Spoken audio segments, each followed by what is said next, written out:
Good morning, everybody. I'm David Dorfman. I'm the global head of TMT at Macquarie Capital, and I've been Jamie Montgomery's partner here for the last 7 years, the last 4 as lead sponsor, and we really appreciate our time and partnership with Jamie. I also really appreciate the gentlemen we have on stage who have traveled miles, thousands of miles to be here from Israel.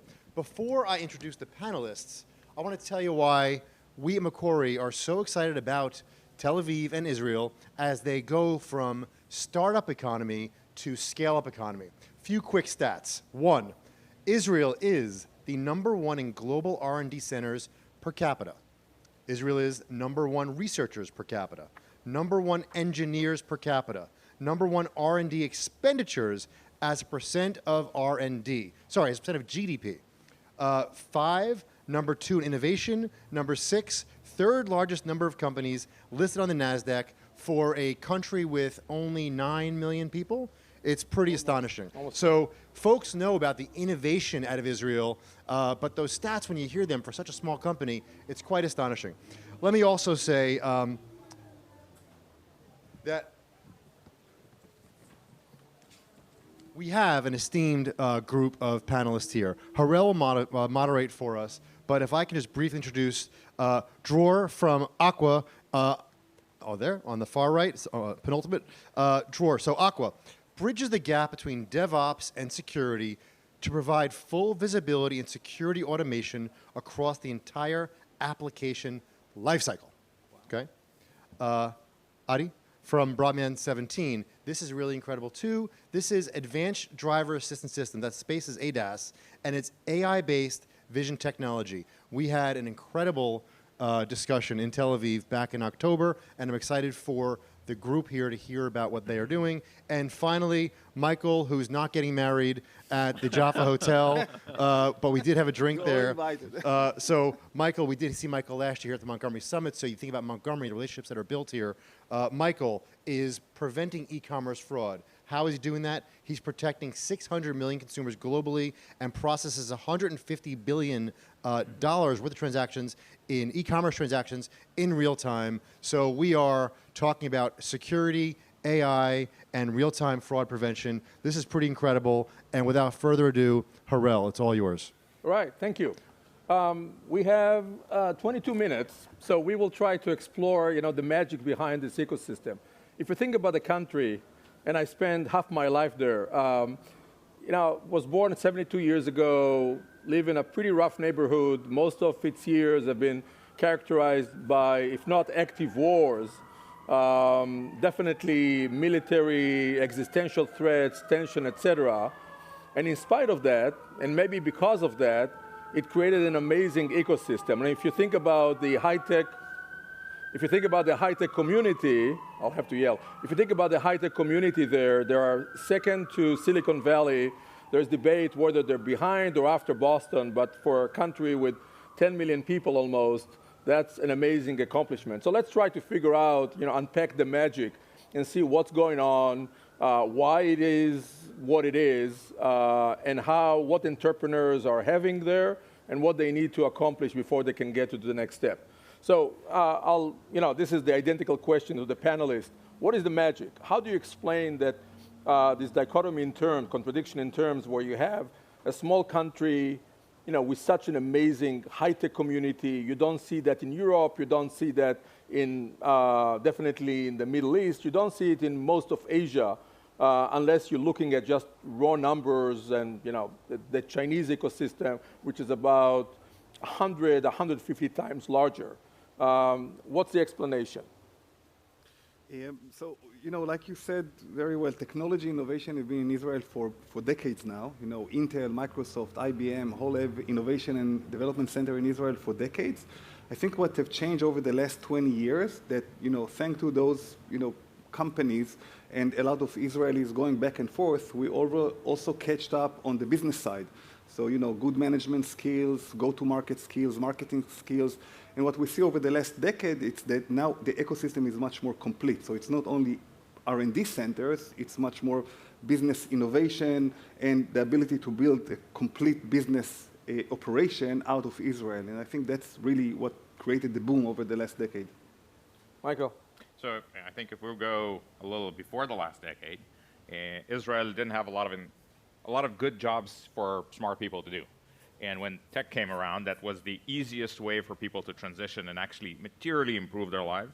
There was way more motivation to go into that. Or if you actually look at how the US economy transitioned probably 60 years before that, and people moving from rural areas to the cities and what kind of jobs they got, it's the same thing, just tech happened to be the growing sector that you could join.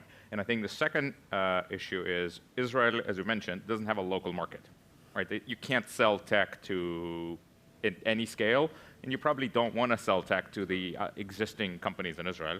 So you have to go global, and you're building a type of company that can be substantially more impactful because you're solving for global problems from day one. You're building, and this is to your point of maturing the ecosystem, you're building go-to-market processes, operation processes that are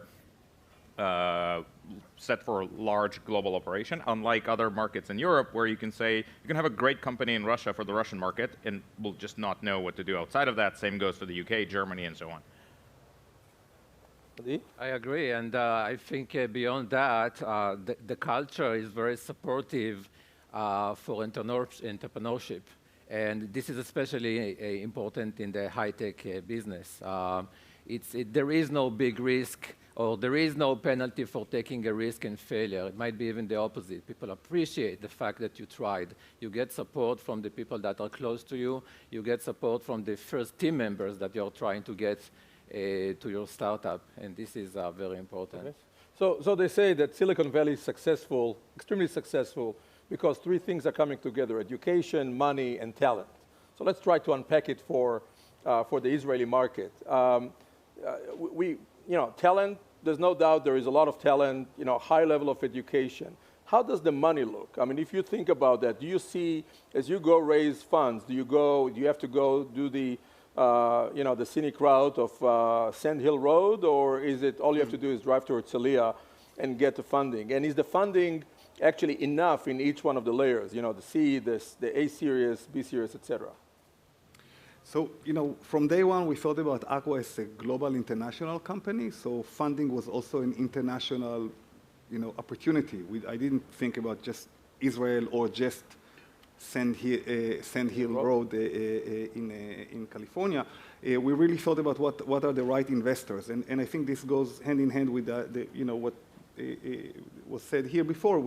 Israel is too small of a market from any perspective, also from funding perspective. So there is good funding opportunities in Israel, but if you want to build a company, you want to open your eyes to all the possibilities out there. I can say that early stage funding is very, very well developed in Israel for definitely the last 20 years. What again we see in the last 10 years is that the later stage funding, private equity is still not that developed in Israel, but definitely growth stage funding is much more developed. I mean, 10 years ago, you could hardly find 2 local VCs, and now there are many more active, and there is much more demand from the local community.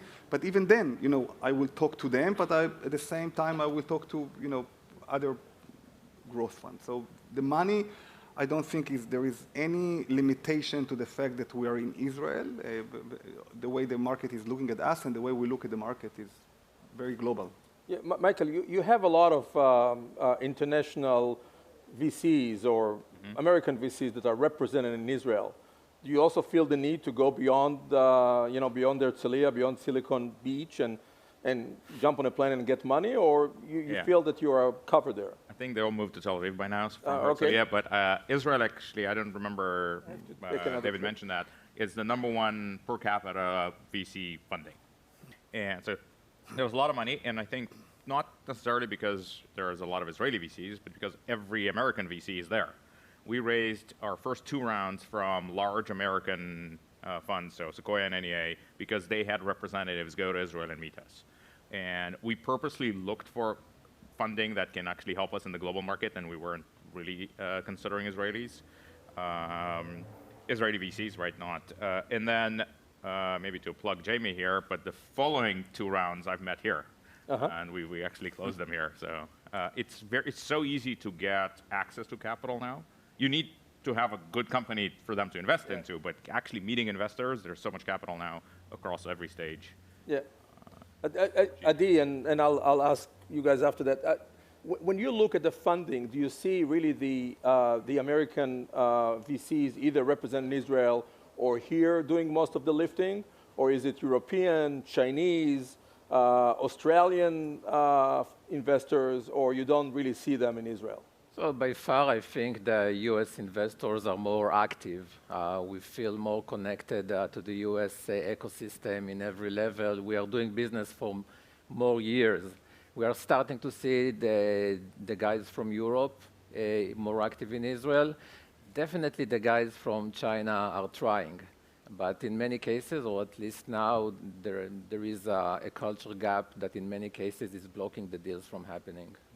And do you folks see the Chinese trying to establish, kind of take the American playbook and establish something, or is it still somebody coming from Beijing and want to have a bunch of discussions? So I think that they are still practicing. They are definitely not taking the American textbook. They have their own textbook, and this is a big challenge. There is a mystery, and I'll start with Dror. There is a mystery about how companies actually born. Well, the being born part is actually a little bit more understandable, but for some reason we read a lot about companies in the 50 to let's say $500 million getting sold into larger companies, and in the shadow you see those large companies where the entrepreneurs simply refuse to sell. Checkpoint, Amdocs, Wix, they're all publicly traded. They're doing well. Maybe they're not doing so well, but they are fiercely independent. Do you think that the grow the company for 5 years and then sell it is really the common theme? Is that the thing that you would like to see with your companies, or you are being not you, but is the market being forced to sell at a certain point if they're going to get either get the liquidity for the investors or realize their dreams of market share? So a couple of things on that. Number one, there is nothing wrong in selling the company after 4 or 5 years. That's the whole ecosystem is built around that, right? Innovation is no longer done in the large corporates. The whole ecosystem, including the VC community, is built around this thesis, right? So innovation happens in smaller company, point blank. That's how it works today. So it's perfectly fine to do that. In Israel, there was also a fear factor that, successful companies with great technologies didn't necessarily have the means, the experience, or sometimes just the guts to say, okay, we're going to take the next mile, and sometimes, in some situation, hurry up to sell, not because it was a bad sell, just because they felt that the risk-reward potential is such that they don't want to take it. As far as maturing the industry, we now see more companies willing to take the extra step or the next mile and try to build a serious business around a very strong technology. And again, sometimes it's very circumstances-based. Companies no one will want to buy the company. They had no choice. They had to build a company. But in many cases, it's more conscious. I mean, you see companies that building a strong business model on top of a strong technology and taking it all the way through. But again, it doesn't mean that the model of being acquired is the wrong model. It's just a matter of maturity and state of mind. We see more and more entrepreneurs in Israel. I mean, for me, Aqua is already the 5th startup that I'm involved with. Most of them were sold in a very, very early stage. This one, from day one, we felt we also have a very strong business model. So we're here to build a long, scalable business. But we see many other people like that have the experience and have the vision. I mean, by the way, we can only see companies in Israel that are not built around technology innovation, but built around business innovation. I think the best example for that is Monday.com, right? It's, they have good technology, don't misunderstand me, but it's mostly business innovation. And they build a phenomenal company. Michael, maybe I'll get you a chance to defend all of us. There are opinions that say, look, the reason that those companies are getting sold is because, A, the average Israeli entrepreneur is a little bit older, after X number of years in the military. So they want to have liquidity. They're sick and tired of that. They want to have the liquidity before they hit 40. So they are kind of motivated to sell early. And the VCs do not have a big enough or aggressive enough vision, where they go and really intent on building a great company. They want to flip it and do it very quickly. What would you say to that? So I think it's, to me at least, right? It's not about ownership. It's about when you start a company, where you want to get it, or what's the potential for the company itself, right? Liquidity, there's probably 10 people in this room that will be able to provide it without selling the entire company, whether it's for investors or for founders or for employees or for whoever. And I think, so for me, it's a second company in the same space. The previous one was bought, Fraud Sciences was acquired by PayPal for 300x revenue or something crazy like that, but it wasn't a very, very large amount. And PayPal immediately fired all of our customers and just used the tech for their purposes. And it's probably the best ROI they've done on any acquisition. And, but at the same time, our goal now was, how do we change the entire market? So we want to make sure we're independent. And that's how we planned who our investors are. Right, we actually brought NEA. At the time, they were the largest and the highest percentage of IPOs, to signal to everyone, we're not selling the company, we're actually building something that's going to change the market, because there was a lot of skepticism from potential customers. So I think if you're deliberate at what you want to build, and there are multiple options to do that. Right, capital's available. You can change, right, you can sell to a private equity, or at least have your investors sell to a private equity. There's so many different means of doing that. That if you can build a sustainable business, you can just ride it. And for me personally, so I was one of the earliest employees in Imperva when in early 2000s, right? So it's one of the founders of Checkpoint. And I still remember one of the founders there kept saying, well, you just can't build another Checkpoint, right? Checkpoint is a unique case in Israel. And from that day, it's like, okay, I'll prove you that you can. So I'm working on it. All right. Adi, any theory about, where do you see the entrepreneur in terms of splitting the time between building the company and building the next company, actually? Yeah. Well, I think also that it's mainly about the initial DNA that you created the company. At any given time, each company needs to make a decision if it can grow it to be something substantial, or is it just a feature, and then it's time to wrap it up. And the initial companies that were created in Israel were weaker in their offering, and the right decision was to sell it at an early stage. Today, we have a second generation of entrepreneurs that are doing that for the second time. We are starting with a different plan from day one. So this is a different DNA and, from day one, and this is why the ending is going to be different. When you look at, obviously the government does not have, well, for most part, does not have a big VC, a government VC like other companies or other countries like Singapore, et cetera.